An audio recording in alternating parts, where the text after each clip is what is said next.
அனைவருக்கும் வணக்கம்.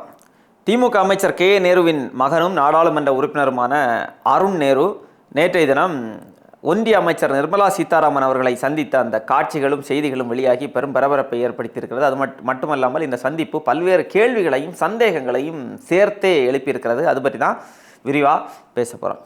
நேற்று முன்தினம் நாம் ஒரு காணொளி வெளியிட்டிருந்தோம். அமலாக்கத்துறை ஒரு கடிதம் ஒன்றை எழுதியிருந்தது.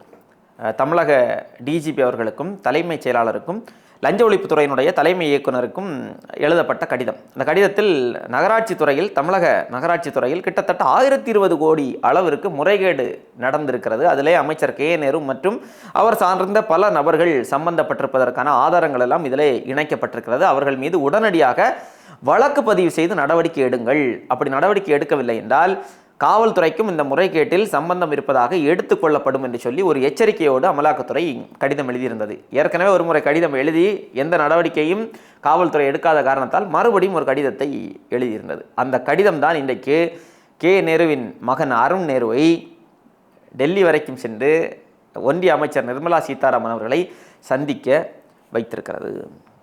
பாஜகவை திமுக எதிர்க்கக்கூடிய அழகு இதுதான் திமுகவினுடைய பாஜக எதிர்ப்பு.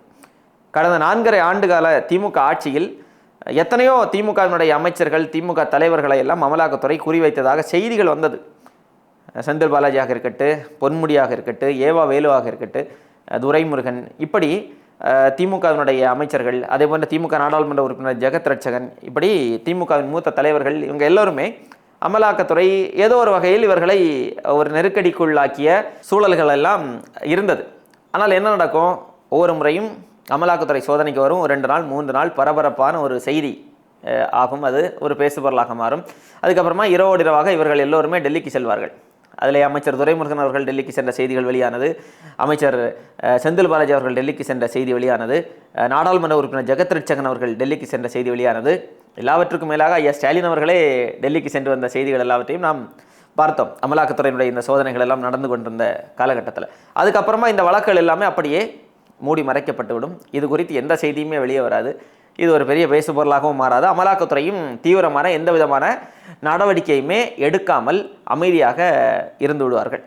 அப்படிதான் தற்போது கே நேரு அவர்களுடைய விவகாரத்திலும் அவருடைய மகன் டெல்லிக்கு சென்றிருக்கிறார். ஒன்றிய அமைச்சரை சந்தித்திருக்கிறார். அடுத்து என்ன நடக்கப் போகிறது என்பது எல்லோருக்குமே தெரிந்த செய்திதான். இதுதான் வரலாறு. தமிழ்நாட்டில் அமலாக்கத்துறையினுடைய வரலாறும் திமுகவினுடைய வரலாறும் இதுதான். 2 பேரும் கைகோர்த்து நாடகம் ஆடிக்கொண்டிருக்கிறார்கள் என்பது தொடர்ந்து நாம் பேசி வரக்கூடிய செய்தி. இன்றைக்கு பாஜகவை சார்ந்தவர்களே அதை உறுதிப்படுத்துகிறார்கள். நம்முடைய காணொலிகள் எல்லாம் அவர்களே நிறைய கருத்துக்களை பதிவிட்டு வர்றாங்க. அமலாக்கத்துறையை நாம் நம்பினோம், அமலாக்கத்துறை தீவிரமான நடவடிக்கை எடுப்பார்கள், இந்த ஊழல் பேர்வழிகள் மீது நடவடிக்கை எடுப்பார்கள் என்று நாம் நம்பினோம். ஆனால் அமலாக்கத்துறையினுடைய சமீபத்திய செயல்பாடுகள் எல்லாம் அமலாக்கத்துறை மீது நாம் வைத்த அந்த நம்பிக்கையை பொய்த்து போகும் வகையில் இருக்கிறது. எந்த விதமான ஆக்கப்பூர்வமான நடவடிக்கையும் இவர்கள் எடுக்கவில்லை. இதற்கு மேலும் அமலாக்கத்துறையை நம்புவது வீணந்து அமலாக்கத்துறை மீது அளவு கடந்த நம்பிக்கை வைத்த பாஜகவினுடைய அந்த கட்சியை சார்ந்தவர்கள் அவர்களே வெளிப்படையாக எழுதக்கூடிய அளவுக்கு அமலாக்கத்துறையினுடைய நடவடிக்கைகளும் இந்த திமுக பாஜகவினுடைய நாடகமும் மாறி நிற்கிறது. இப்போ கே நேருவுடைய மகன் அருண் நேரு என்ன காரணத்துக்காக நீங்கள் போனீங்க? ஒன்றிய அமைச்சர் சந்தித்தீர்கள். அது மக்கள் பிரச்சனைகளை குறித்து பேசுவதற்காக. எங்களெல்லாம் பார்த்தா உங்களுக்கு எப்படி இருக்குது? இல்லை தமிழ்நாட்டு மக்களை பார்த்தால் உங்களுக்கு என்ன தெரிகிறது? எப்படி தெரியுது உங்களுக்கு? மக்கள் பிரச்சனையை பற்றி பேச சென்ற நீங்கள் தான் அந்த சேரில் உட்கார்றதை பார்த்தீங்கன்னா சேர் நுனியில் உட்கார்றாரு. கொஞ்சம் விட்டால் கீழே விழுந்துருப்பாருங்க. அந்த புகைப்படத்தை பார்த்தா தெரியும். அதில் நிர்மலா சீதாராமன் அவர்களுடைய முகத்தையும் பாருங்கள், இவருடைய முகத்தையும் பாருங்கள் எப்படி இருக்குன்னு. பல்ல இழிச்சிட்டு நிற்கிறாரு. இவர் பல்ல காட்டிட்டு அம்மா தாயை எப்படியாவது என்னை காப்பாற்றி தெய்வமே என்று பேசுகிற மாதிரி இவர் இருக்கார். அதுக்கு நிர்மலா சீதாராமன் அவர்களுடைய முகபாவனை பாருங்களேன், முறைத்த வண்ணம் இருக்கிறார்கள். ஏயா நீ பாஜகவை எதிர்ப்போம், வீழ்த்துவோம், எங்களை விட்டால் பாஜகவை வீழ்த்துவதற்கு யாரும் இல்லைன்னு அங்கே வீரவசனம் பேசுகிறது, தொட்டுப்பார் சீண்டிப்பார்னு வீரவசனம் பேசுகிறது. இங்கே பல்ல காட்டி நிற்கிறியா நீ என்கிற ரீதியில் தான் அமைச்சர் நிர்மலா சீதாராமன் அவர்களுடைய முகபாவனை இருக்கிறது. இதெல்லாவற்றையும் பார்க்குற உங்களுக்கே தெரியும் என்னென்னு. நான் புதிதாக எதுவும் சொல்ல வேண்டிய அவசியமே இல்லை. ஏனென்றால் தமிழ்நாட்டு அரசியல் களத்தை அதிலும் திமுக அமைச்சர்கள், திமுகவினுடைய கடந்த கால செயல்பாடுகள், இந்த 4.5 ஆண்டு கால செயல்பாடுகள், பாஜகவோடு இவர்கள் செய்து வரக்கூடிய அந்த மறைமுக அரசியல், இது எல்லாவற்றையும் தெரிந்த மக்களுக்கு தெரியும் இந்த சந்திப்பு எதற்காக நடத்தப்பட்டது என்று. தேர்தலுக்கு இன்னும் ஒரு சில மாதங்கள் தான் இருக்கிறது. அப்போ ஏற்கனவே இங்கே திமுக மீது கடுமையான அதிருப்தி, திமுகவின் அமைச்சர்கள் மீதும் சரி, ஐயா ஸ்டாலின் அவர்கள் மீதும் சரி, ஒட்டுமொத்த திமுக ஆட்சியின் மீதும் மிகப்பெரிய ஒரு எதிர்ப்பு இருக்கிறது. மக்கள் விரக்தியில், அதிருப்தியில், கோபத்தில் இருக்கிறார்கள். அப்போ இந்த பிரச்சனைகள் குறித்து எதுவுமே பேசக்கூடாது, இது எதுவுமே பேசுபொருளாக மாறக்கூடாது. தமிழ்நாட்டில் திமுகவினுடைய வாக்குறுதிகள், தேர்தல் வாக்குறுதிகளாக இருக்கட்டும், இந்த 4.5 ஆண்டு காலத்தில் இவர்களுடைய நிர்வாக சீர்கேடுகள், சட்டம் ஒழுங்கு சீரழிவு, இதெல்லாம் பேசுபொருளாக மாறியதென்றால் மக்கள் இவர்களுக்கு வாக்கு செலுத்த மாட்டார்கள், அதிகாரத்திலிருந்து இவர்களை தூக்கி வீசி விடுவார்கள். அப்போது என்ன பண்ணணும்? பழைய டெக்னிக்கு, கடந்த சில ஆண்டு காலமாகவே ஒரு டெக்னிக்கை கையாண்டு வெற்றி பெற்று வருகிறார்கள் இல்லையா? பிஜேபி வந்துடும், பாஜகவை வீழ்த்த வேண்டும், அதனால் திமுகவுக்கு வாக்கு செலுத்துங்கள் என்று. அப்போது அதை நிலைநிறுத்த வேண்டிய தேவை இருக்கிறது. அந்த பாஜக வர்சஸ் திமுக என்கிற ஒரு அரசியலாக இந்த களத்தை சரி செய்ய வேண்டிய, உருவாக்க வேண்டிய ஒரு தேவை இவர்களுக்கு இருக்கிறது. அப்போ அதுக்கு என்ன செய்கிறாங்க?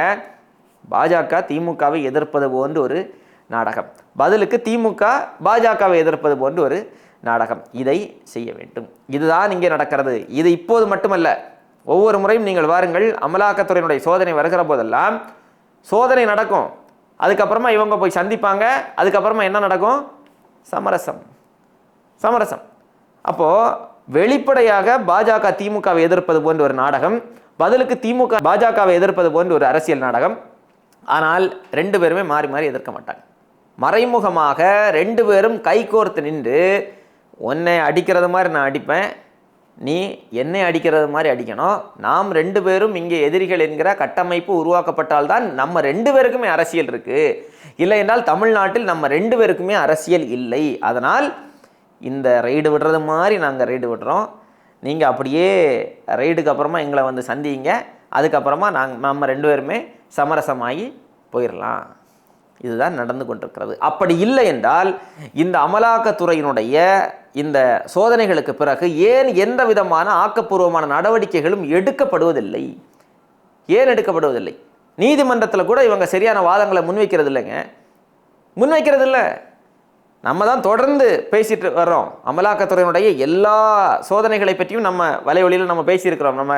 நீங்கள் பின்னாடி போய் பார்த்தீங்கன்னா தெரியும், நாம் பேசாத செய்தியே இருக்காது. அமலாக்கத்துறையினுடைய இந்த நடவடிக்கைகளும், அதை தொடர்ந்து நடக்கக்கூடிய இவர்களுடைய இந்த சந்திப்புகள், இது கே நேரு அவர்களுடைய மகன் இன்றைக்கு நிர்மலா சீதாராமன் அவர்களை சந்தித்த செய்தி மட்டும் இல்லை, இதுக்கு முன்னாடி திமுகவினுடைய அமைச்சர்கள், தலைவர்கள் யார் யாரையெல்லாம் சந்திப்பதற்கு சென்றார்கள், டெல்லிக்கு எதற்கு சென்றார்கள், அங்கே என்ன நடந்தது, இந்த அமலாக்கத்துறையினுடைய சோதனை நடக்கக்கூடிய நேரத்தில் இவங்க எதுக்கு டெல்லிக்கு போகிறாங்க, இது எல்லாமே நம்ம பேசியிருக்கிறோம் கடந்த காலங்களிலே. அதனுடைய நீட்சியாகத்தான், இது ஒன்றும் புதிய செய்தி இல்லை. இன்றைக்கு திமுகவினுடைய தலைவர்கள் பாஜகவினுடைய அமைச்சர்களை போய் சந்திப்பது, இது காலமாக நடந்து கொண்டிருக்கக்கூடிய ஒன்று தான். நமக்கு இப்போ ஒரே ஒரு கேள்வி தான் எழுகிறது. இப்போ சந்திப்பு நடந்து விட்டது. இந்த சந்திப்பிற்கு பிறகு KN நேரு மீது காவல்துறை வழக்கு பதிவு செய்யுமா? அப்படி வழக்கு பதிவு செய்யவில்லை என்றால் அமலாக்கத்துறையினுடைய நடவடிக்கை என்னவாக இருக்கும்?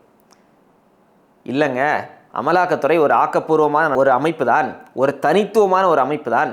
இப்படி அவங்க வந்து சமரசத்துக்கெல்லாம் அமலாக்கத்துறை போகாது. என்னதான் பாஜகவினுடைய கைப்பாவையாக அமலாக்கத்துறை இருந்தாலும் திமுகவை அவர்கள் கடுமையாக எதிர்ப்பார்கள். அவங்க வந்து கொஞ்சம் ஒரு நிலைத்தன்மையோடு இருப்பார்கள், உறுதித்தன்மையோடு நின்று திமுகவினுடைய இந்த நபர்கள் மீது நடவடிக்கை எடுப்பதிலிருந்து அவர்கள் பின்வாங்க மாட்டார்கள் என்று நீங்கள் யாராவது சொல்வீர்கள் என்றால், நம்புவீர்கள் என்றால் பார்ப்போம், பொறுத்திருந்து பார்ப்போம். அமலாக்கத்துறையினுடைய நடவடிக்கை எப்படி இருக்கிறது, என்னவாக இருக்கிறது என்பதை நம்ம பொறுத்திருந்து பார்ப்போம். ஏன்னா நம்ம பார்த்துட்டு தானே வர்றோம், தொடர்ந்து நாம் பார்த்து கொண்டு தான் வருகிறோம். எடுக்க மாட்டார்கள், இவர்கள் நடவடிக்கை எடுக்க மாட்டார்கள். அப்படி நடவடிக்கை எடுக்க வேண்டும் என்றால் திமுக அனுமதித்தால் மட்டும்தான் அந்த நடவடிக்கை வரும். திமுக அனுமதிப்பதற்கு வாய்ப்பு இருக்கிறதா என்று கேட்டால் அதற்கு ஒரு வாய்ப்பு இருக்குது. என்ன வாய்ப்பு இருக்கிறது என்றால், ஏற்கனவே திமுகவில் சீனியர்களை எல்லாம் ஓரம் கட்டக்கூடிய வேலைகள் நடந்து கொண்டிருக்கிறது. உதயநிதி ஸ்டாலின் அவர்களுடைய கைகளில் கட்சியை கொடுக்க வேண்டிய ஒரு இடத்துல திமுக வந்துட்டுருக்கு, கிட்டத்தட்ட நெருங்கி விட்டார்கள். அப்போ உதயநிதி ஸ்டாலினுடைய கைகளில் திமுகவின் அதிகாரம் வருகிற போது அவரை சுற்றி இருக்கக்கூடிய நபர்கள் எல்லோருமே உதயநிதியினுடைய ஆதரவாளர்களாக இருக்க வேண்டும். அப்போ அதற்கு சில சீனியர்கள் முட்டுக்கட்டையாக இருக்கிறார்கள். அது ஒரு அமைச்சர் துரைமுருகனாக இருக்கட்டும், பொன்முடியாக இருக்கட்டும், நேரு அவர்களாக இருக்கட்டும். அப்போ இது போன்ற நபர்கள் எல்லாருமே உதயநிதிக்கு எதிரான நபர்களாக இருக்கிறார்கள். அப்போ இவர்கள் எல்லாரையும் ஓரம் கட்டினால்தான் உதயநிதி ஸ்டாலினால் ஒரு ராஜாங்கத்தை அங்கே உருவாக்கி நிலைத்து நிற்க முடியும். அப்போ அதுக்கு சீனியர்களை எல்லாம் தட்டணும். அப்போ அந்த வகையில் வேண்டுமென்றால் திமுக நேருவை தட்டுறதுக்கு அமலாக்கத்துறைக்கு ஒரு கிரீன் சிக்னல் கொடுக்கலாம். ஆனால் திமுக நினைத்தால் மட்டும்தான் இது நடக்கும். பாஜக நினைத்தால் நடக்காது. பாஜக அதை செய்யாது. பாஜக திமுகவுக்கு எதிராக திமுகவினுடைய அனுமதி இல்லாமல் திமுகவிலிருந்து ஒருவர் மீது கூட கை வைக்காது. வைப்பது போன்று நடிப்பார்கள். நான் ரெய்டு விடுறேன், நீ அதை வைத்து அரசியல் செய், பார்த்தீர்களா பாஜக எங்களை எதிர்க்கிறது என்று சொல்லி நீ அரசியல் பண்ணு. அப்போ தான் இங்கே நான் ஏற்கனவே சொன்னது போல் தமிழ்நாட்டு அரசியல் களம் என்பது திமுக வர்சஸ் பாஜக என்பது போன்று கட்டமைக்கப்படும். அதுக்காக இந்த வேலையை செய்யுங்க என்று சொல்லி பாஜகவை திமுகவிடம் சொல்லும். இல்லை நீங்கள் அப்படி கான்ஸ்பிரசி தியரி மாதிரிலாம் பேசாதீங்க, அப்படிலாம் ஒன்றுமே இல்லை, பாஜகவும் திமுகவும் உண்மையிலேயே சமரசம் இல்லாமல் எதிர்த்து கொண்டிருக்கிறார்கள் என்றால் இதுவரை அமலாக்கத்துறை திமுகவினுடைய தலைவர்கள் மீது நடத்திய அந்த சோதனையில் ஏன் எந்த விதமான ஆக்கப்பூர்வமான நடவடிக்கைகளும் எடுக்காமல் இருக்கிறீர்கள்? இல்லை இனிமேல் எடுப்போம் என்றால் தேர்தலுக்கு முன்பு எடுப்பீர்களா? எடுங்கள். நேருவை அவர் மீதான குற்றத்தை நிரூபித்து சிறையில் அடையுங்கள். அமைச்சர் பொன்முடி, அமைச்சர் ஏவாவேலு, ஜெகத் ரட்சகன், கழிவறையிலிருந்து மூட்டை மூட்டையாக பணம் கைப்பற்றப்பட்டதே ஜெகத் ரட்சகன் அவர்களுடைய மருத்துவமனையிலிருந்து. என்ன ஆனது அந்த வழக்கெல்லாம்? ராசாவுடைய சொத்துக்களை எல்லாம் முடக்கிறோம் என்று சொன்னீர்களே, என்ன ஆனது? உங்களால் எதுவுமே செய்ய முடியாது. இல்லை நாங்கள் செய்வோம் என்றால் செய்து காட்டுங்கள். அப்படி இல்லை என்றால் உங்களுடைய நாடகம் என்று தான் இது எடுத்துக்கொள்ளப்படும். அதுதான் உண்மை. அதைத்தான் நாம் தொடர்ந்து பேசி வருகிறோம். இவர்கள் எதிர்க்க மாட்டார்கள், அங்கே போய் நின்று பம்முவாங்க. இதை மட்டும்தான் இவர்களால் செய்ய முடியும். இவர்களுடைய அரசியல் நாடகங்கள் அத்தனையும் மக்கள் மன்றத்தில் அம்பலப்பட்டு போய்விட்டது. இந்த முறை பாஜக வந்துடும், அதனால் எங்களுக்கு ஓட்டு போடுங்க, நாங்கள் தான் பாஜகவை கடுமையாக எதிர்க்கக்கூடிய நபர்கள் என்று சொல்லி இவர்கள் மக்களிடம் வாக்குகளை சேகரிக்க முடியாது. இந்த மூஞ்சை வச்சுட்டு எப்படி போய் சேகரிப்பாங்க? மக்கள் கேட்பார்களா இல்லையா? இங்கே பிஜேபி எதிர்ப்பது போல நாடகம் ஆடிக்கிட்டு அங்கே போய் காலில் விழாத குறையாக அவர்களிடம் சமரசத்தில் ஈடுபடுகிறீர்களே, உங்களை நம்பி நாங்கள் எப்படி உங்களுக்கு பாஜகவை வீழ்த்த உங்களுக்கு நாங்கள் வாக்கு செலுத்துது என்கிற கேள்வியை மக்கள் எழுப்புவார்களா எழுப்ப மாட்டார்களா? எழுப்புவார்கள். இனியும் இவர்களுடைய இந்த நாடகங்கள் தமிழ்நாட்டு அரசியல் களத்தில் எடுபடாது.